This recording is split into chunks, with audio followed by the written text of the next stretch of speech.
Messieurs, dames, bonjour et bienvenue dans ce nouvel atelier. Je vais faire cette fois-ci la modélisation d'une main en box modeling et on verra cette fois-ci une main on va dire réaliste, enfin en tout cas une main à 4 doigts ici au bout et 5 doigts en tout. Donc pour ça, vous allez voir que la topologie elle va être un petit peu différente et je vais déplacer les, les, les faces que je vais créer en box modeling pour avoir en fait une boucle simplement qui vienne ici et le reste en fait c'est à peu près naturel. Et là on a changé on n'a rien, on n'a pas eu de face à refaire, à reconstituer, etc. Donc là ça va assez vite. Je pense qu'en 15-20 minutes on a terminé cette modélisation. Comme vous pouvez le voir ici, si on désactive, je vais totalement enlever ici, à part que j'ai un bug, oui, au niveau des ongles. Donc au niveau des ongles, on va bien sûr resizer, mais vous voyez qu'en fait, tout le reste est le maillage est assez léger et permet en fait l'animation dans un jeu par exemple. Bon, à part les ongles, là il faut oublier les ongles. Voilà, bien sûr, si on applique le modifieur, ici on aura une densité beaucoup plus grande et on a ici pris soin de rajouter pour les plis des doigts, pour avoir un bon pli de doigts. C'est surtout utile dans les games ou dans Game Engine avec peu de vertices. Et si par exemple vous avez décidé de faire l'apply ici, eh bien vous pouvez également derrière venir alléger le maillage sur des boucles qui sont sur des parties qui vont pas se tordre. Donc là vous faites X Edge Loop et vous voyez qu'on peut alléger comme ça tout le maillage à la fin de la modélisation et à la fin de l'application du modifieur subdivision de surface. Voilà, donc là c'est parti pour cette modélisation. Je vais la sauvegarder quand même. Alors là on imagine que là on est sur l'épaule du personnage, donc soit vous allez voir que ça fonctionne aussi bien sur des personnages de 4 en box modeling avec 4 faces, enfin 4 edges, que des boucles avec plus d'edge comme 8 edge, donc le double. Donc c'est parti ici, je vais rentrer en mode édition et je vais appuyer sur la touche 3 pour avoir la sélection des faces. Je peux extruder ici, pardon, E, l'épaule, R, déplacer un petit peu, E, etc. Mais il faut qu'à la fin, je fasse une extrusion pour la partie du poignet. Et là où va commencer donc le carré de la paume, il faut que je le fasse bien à plat. Donc je fais S, X, 0. Donc je l'aplatis sur l'axe des X comme ça. Donc maintenant, je vais le repositionner. Hop. Après, on va remettre la main à plat. Je fais un S sur les Z. Dans la vue de face, j'ai ça. S sur les Y. Et donc là, je crée la partie carrée en fait ici de la main. Donc on verra après à quel emplacement exactement on va le mettre. Pour l'instant, on fait comme ça. Là, je fais une extrusion E. J'avance un petit peu. Imaginez qu'on avance de la moitié ici, qu'on avance pour arriver au doigt. Ici, pour extruder le doigt. Donc là, maintenant, je fais E et puis je fais un S, Y, comme ça. Je récupère cet ensemble et je vais ici, hop, je vais faire, pardon, juste sur la partie du dessus, pardon, je vais faire un G, j'avance un petit peu, ok.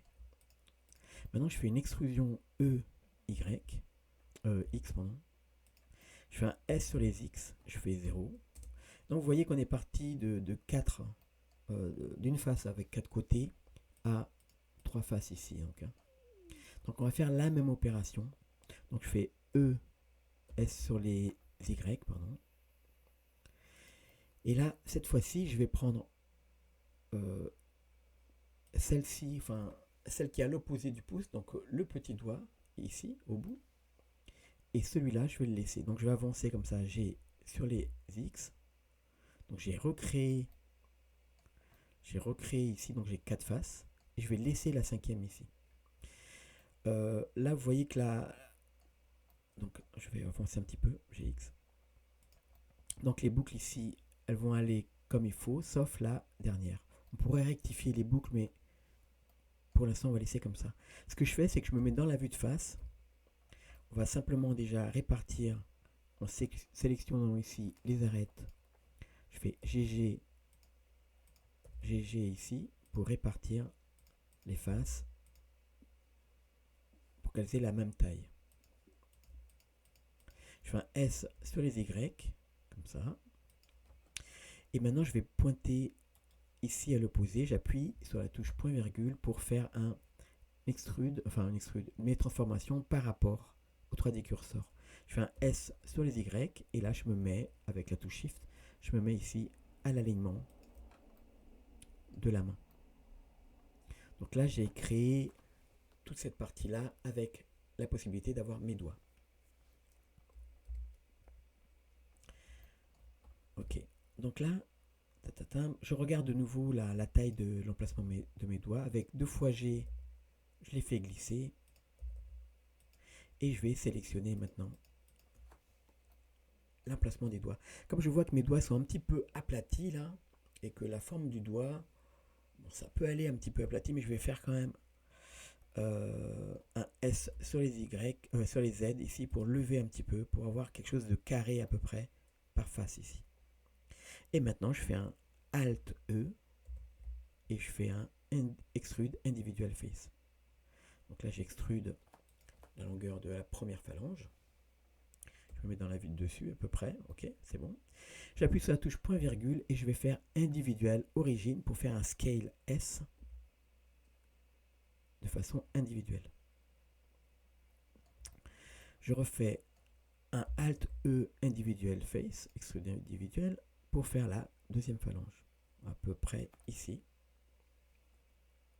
Je refais un scale en individuel ici, alors point virgule individuel origine. Et je vais refaire la dernière phalange. Donc je fais E, pardon, CTRL Z, je fais Alt E, extrude individual face, et je fais le bout du doigt. Je fais encore un petit scale, et là je sélectionne cette face et je fais CTRL plus, je mets dans la vue de dessus, je fais un scale S, et je déplace un petit peu le doigt. Je vais faire la même chose avec ce doigt là, mais juste en le tirant, et S sur les X un petit peu plus long, voilà. Éventuellement, ça dépend de votre main. Vous pouvez également lever un petit peu celui-là sur les X et un petit peu S sur les X comme ça. Donc ça dépend de la main que vous avez envie de faire. Et vous voyez qu'on n'a pas tous les mêmes doigts. Donc là maintenant on va pouvoir bien déjà dans la vue de profil faire CTRL plus. Je me place ici avec le curseur avec Shift clic et je fais point virgule 3D curseur et je fais une petite rotation. Je me mets à cet endroit là, donc à peu près là. Je fais CTRL plus, donc ça sélectionne un peu plus les faces. Je me mets toujours dans la vue de face avec la touche 1 et je fais R et je fais un tout petit pli, mais très léger. Hein. Ok, maintenant je vais ajouter le modifieur subdivision de surface et j'obtiens déjà une bonne partie de la main. Je vais rectifier certaines positions ici. Je vais faire GG, je vais glisser. GG, je vais glisser. Je vais lever ici GZ, également au milieu GZ. Et pour voir toutes les faces ici, pour tous les edges qui sont créés, on va appuyer sur la touche ici, le triangle à l'envers. Donc là, je vais lever les deux ici. Okay. Là maintenant, je vais avancer celui-là, GG, et j'ai une place ici pour mon doigt, le gros doigt, le pouce. Donc là, je fais E. Je vais me remettre ici, je vais enlever la subdivision pour qu'on voit bien ce qu'on fait. Et donc, je me mets dans la vue de dessus, je fais une rotation R. Là, j'enlève, j'appuie sur ce point virgule et je reviens en median point. Là, je fais R. Je me pousse un petit peu comme ça.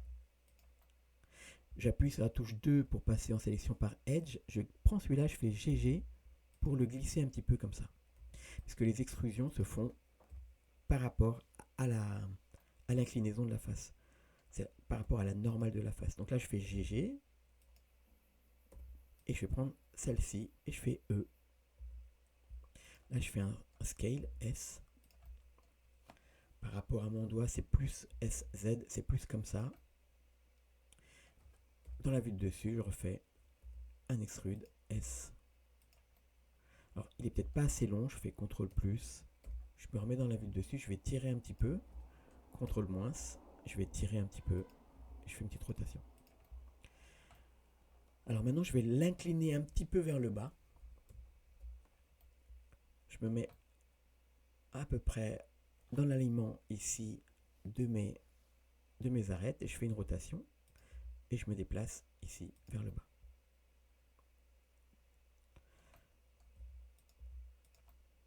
Ok. Je fais CTRL moins, je me remets comme ça et je fais encore une petite rotation et je me déplace vers le bas. Voilà. Là, j'ai terminé la partie modélisation. On va dire je vais faire réapparaître ici ma subdivision de surface. Vous voyez que ma main, elle est déjà pas mal. Si vous avez envie de faire des détails, vous allez devoir appliquer le modifier subdivision de surface. Ce que nous allons faire tout de suite pour créer eh bien, euh, toutes les faces qu'il nous faut, par exemple, pour un moteur de jeu. Donc là, j'applique CTRL A ici, en survolant le modifier subdivision de surface, ou alors je vais dans Apply, ici, la petite flèche vers le bas. Donc là, maintenant, je rentre de nouveau au mode édition, et j'ai le double de face, le double d'arête, c'est normal. Je vais sélectionner les arêtes sur lesquelles je vais faire les plis. Et vous, de votre côté, vous allez le faire bien sûr sur tous les doigts que vous avez envie d'ajouter, donc la pliure ici qui permet d'une meilleure animation. Donc là, je fais CTRL B. J'ai dû faire une bêtise. CTRL B. Ah oui. J'ai pas ce que... Ah oui, j'ai une face ici. Donc là, je vais prendre... Je crois qu'il savait plus trop quoi faire, Blender, avec ce que je lui donnais là. Donc je reprends ça. Et je fais... Il ne faut pas oublier des arêtes ici. Ici, c'est plutôt au bout. Donc je vais me mettre plutôt ici. Et je fais CTRL B. Donc là, je tire. Je fais donc des faces en plus. Ah, je me suis trompé là. Je prends celui-là. Je fais CTRL B. Donc maintenant. OK. Et là, je vais repasser en mode sélection par vertex. Là, je vais choisir tous ces vertex. Et pour pas avoir une face ici à 5 côtés, je vais activer le merge automatique et je vais faire GG. Je retourne ma pièce. Je fais la même chose ici. Je fais GG. Également ici pour le pouce. Et voilà.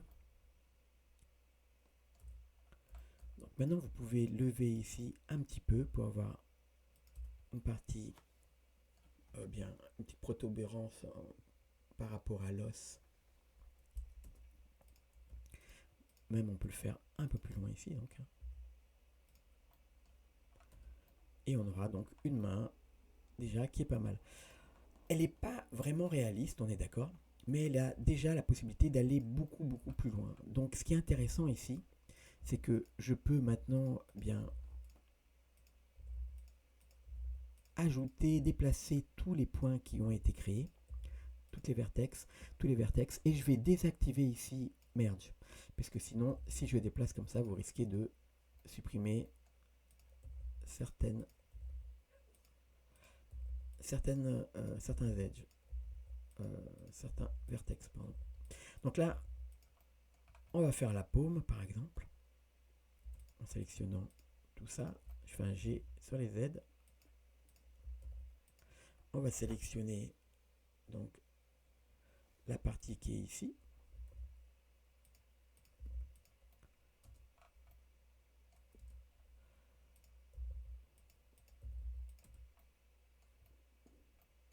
Et on peut remettre un modifieur subdivision de surface avec CTRL 1.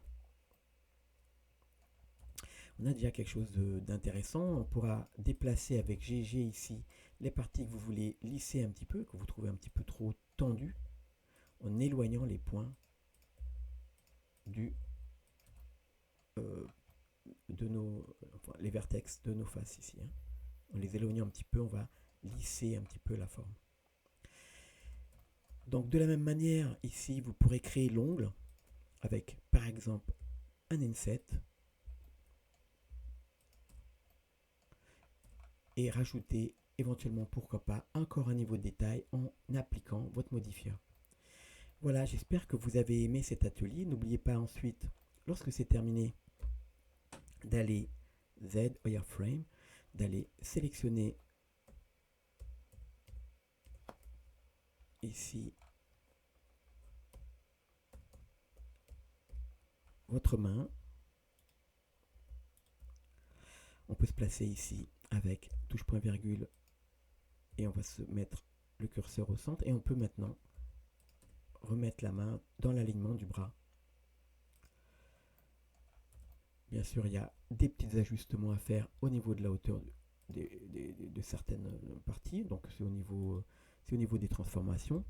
Et là, je vous laisse faire, donc c'est par rapport à la main que vous avez envie de créer. Bon blends à tous et bien bon week-end. Ciao tout le monde.